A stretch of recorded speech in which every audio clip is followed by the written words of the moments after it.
नमस्कार. आपल्या स्वरांजली न्यूज चॅनलमध्ये सोलापूर महानगरपालिकेचे माजी महापौर आणि सोलापूर शहरातील एक राजकीय चाणक्य म्हणून ज्यांची ओळख आहे असे महेश अण्णा कोटे यांचं आगमन झालेलं आहे.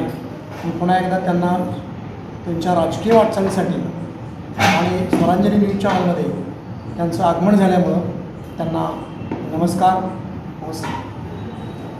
त्यांना एक सहज त्यांनी सदिच्छा भेट न्यूज चॅनलला दिल्याबद्दल त्यांचं आभार आणि त्यांना शुभेच्छा देत असताना सध्या या महाराष्ट्राच्या विधानसभेचं बिगुल वाजलेलं आहे. थोडं पण पुढे जरी गेलं असलं तरी ते नक्कीच दिवाळीच्या नंतर किंवा त्या कालावधीत ते वाजणारच आहे. आणि संपूर्ण महाराष्ट्राबरोबरच आपल्या सोलापूर शहरामध्ये सध्या विधानसभेच्या राजकारणाचे पडघम वाजत असताना महेश अण्णा कोटेसुद्धा बऱ्याच वेळा विधानसभेच्या निवडणुकीच्या रणांगणावर उतरलेले आहेत. थोडंसं यशानं हुलकावणं दिले असले तरीसुद्धा स्वर्गीय तात्यांचं स्वप्न पूर्ण करण्याची इच्छा त्यांच्या मनामध्ये आजही आहे आणि निश्चितपणे यावेळेस त्यांचं स्वप्न पूर्ण होईल असे मी मार्केटिंग चरणी त्यांना या ठिकाणी शुभेच्छा देत असताना एक पहिला प्रश्न त्यांच्याकडून आपण जाणून घेऊया की यंदाच्या विधानसभेच्या येणाऱ्या निवडणुकीमध्ये आपण शहर उत्तरमधून निवडणूक लढवणार आहात की इतर मतदारसंघातून? सगळ्यांनाच क्लिअर आहे की मी शहर उत्तरमधून राष्ट्रवादी काँग्रेस पक्ष शरद पवार यांचा तुतारी वाजवणारा माणूस या चिन्हावरून निवडणूक लढवणार आहे. आणि पवारसाहेबांनी तसं मला खऱ्या अर्थाने अण्णांना म्हणजे तुम्हाला अण्णा बऱ्याच पक्षांकडून ऑफर आलेले आहेत तरीसुद्धा तुम्ही नेमकं म्हणजे तुतारी म्हणजे शरद पवारांना विश्वास ठेवून तुम्ही तिथं राहिला. तुम्हाला निश्चितपणे शहर उत्तरची उमेदवारी मिळेल असं तुम्ही सांगत आहात.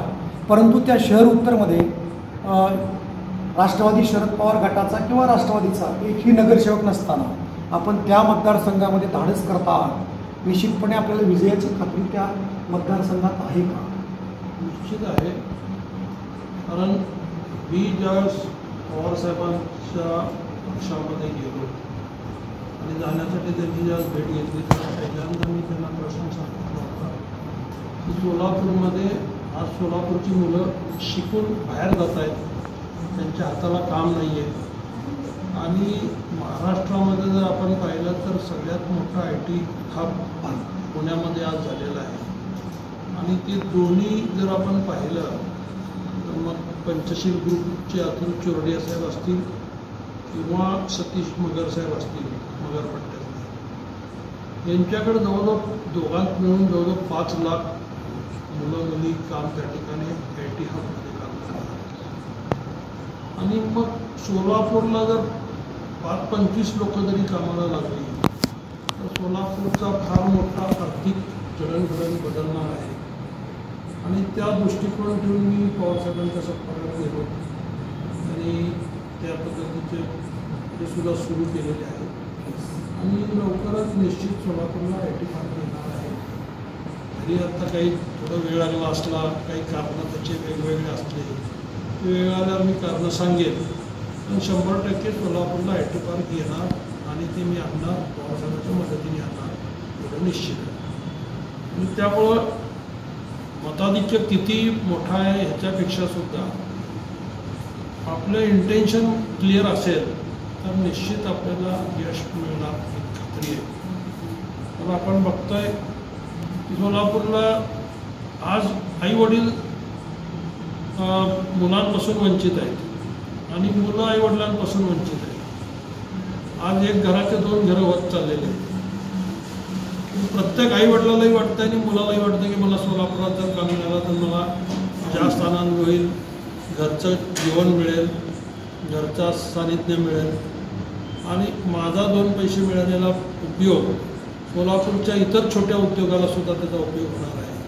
ही दृष्टिकोन सगळ्याकडे असल्यामुळं ITचं काम माझं निश्चित दिवाळीच्या आधी बरंचसं एखादा तरी युनिट चालू करायचं आमचा प्रयत्न चालू आहे. आणि त्या दृष्टिकोनातून यश येईल असं मला वाटतं.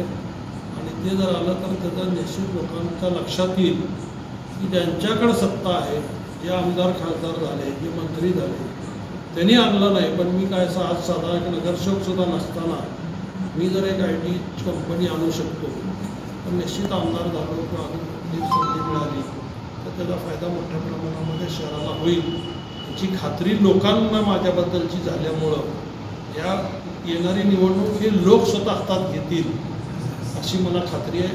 पवारसाहेबांचा आदेश मानून प्रत्येकजण पक्षाच्यासाठी काम करेल.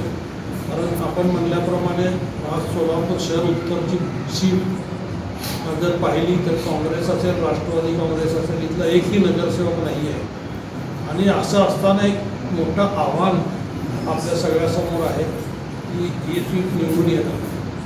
आणि अशा परिस्थितीत पवारसाहेबांनी जो मला भक्कम पाठिंबा दिला त्या आधारावर मी तिथं उभारायला तयार झालो. आणि राष्ट्रवादीच्याच नेत्यांनी सांगितलं की आम्ही निवडून येऊ शकणार नाही, परंतु महेश कोटेला जर आम्ही सगळ्यांनी मदत केली तर सीट महेश कोटे चालू शकतील. असं पवारसाहेबांना सुद्धा अनेक राष्ट्रवादीच्या नेत्यांनी शब्द दिलेला असल्यामुळं मला खात्री आहे की सगळे लोक आपल्या शब्दाला पाळतील आणि त्यामुळं ही सीट 100% येईल. जितना बडा संघर्ष उतनी बडी जीत याप्रमाणे जरी त्या ठिकाणी नगरसेवकांचं प्रमाण कमी असलं तरी सामान्य मतदार पवारसाहेबांच्या राष्ट्रवादीवर प्रेम करणार आहे. वास्तविक पाहता आपल्यावर सुद्धा प्रेम करणार आहे. काल सुद्धा आपण पाहिलं की या लोकसभा मतदारसंघामध्ये 5 आमदार भाजपचे होते. तसं असताना 6 मतदारसंघापैकी एकच आमदार मतदारसंघामध्ये प्रणितीताई असताना सुद्धा प्रणितीताई त्या ठिकाणी निवडून आल्या.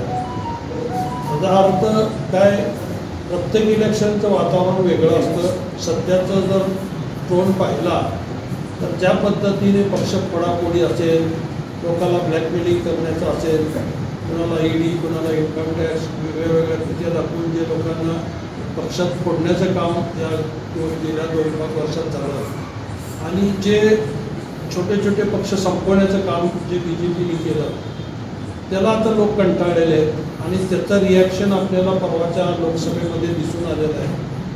आणि तीच परिस्थिती काही अजून बदललेली नाही आहे. तीच परिस्थिती 100% आज महाराष्ट्रामध्ये मोठ्या प्रमाणात आहे. सगळे एक्झिट पोल जर पाहिले तर तिथं लक्षात येते की 100सुद्धा जागा महायुतीच्या येणार नाहीत आणि उरलेल्या जवळजवळ 180-190 जागा महाविकास आघाडीच्या येण्याचे चिन्ह आहेत. तेव्हा 100% येणारी सत्ता ही महाविकास आघाडीची आहे आणि त्या सत्तेचा उपयोग निश्चित सोलापूरला मिळवून देण्यासाठी माझा परिपूर्ण प्रयत्न त्या ठिकाणी राहणार. परंतु अण्णा गेल्या विधानसभेला आपण मध्यमधून अपक्ष उभारला होता आणि त्यामुळे तुम्हाला मध्यपेक्षा शहर उत्तर मतदारसंघ सुरक्षित वाटतो का? दोन्ही मतदारसंघात मला चांगलेच आहेत तसे. पण मी आता सध्या राष्ट्रवादी शरदचंद्र पवार यांच्या पक्षामध्ये असल्यामुळं ही जागा उत्तरची या उतारेला असल्यामुळे आणि बिडीगरपूरसारखा जो माझा मेन बालेकिल्ला आहे तिथून आज इथल्या बिडीगरपूरच्या लोकांनी 8 नगरसेवक माझे निवडून दिलेले आहेत. तर त्या सगळं हे पाहिल्यानंतर सध्याचं चित्र जर पाहिलं तर शहर उत्तरमध्ये वातावरण अतिशय चांगलं आहे.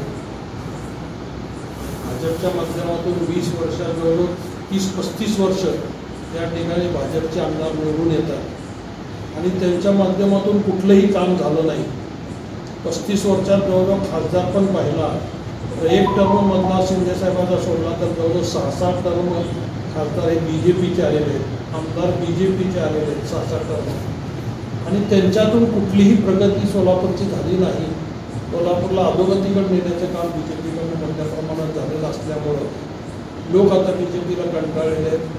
मोदीची एक लाट होती एकेकाळी, पण आज त्याच मोदीला प्रचाराला आणू नका असं म्हणण्याची पाळी त्यांच्या उमेदवारांवर आलेली आहे.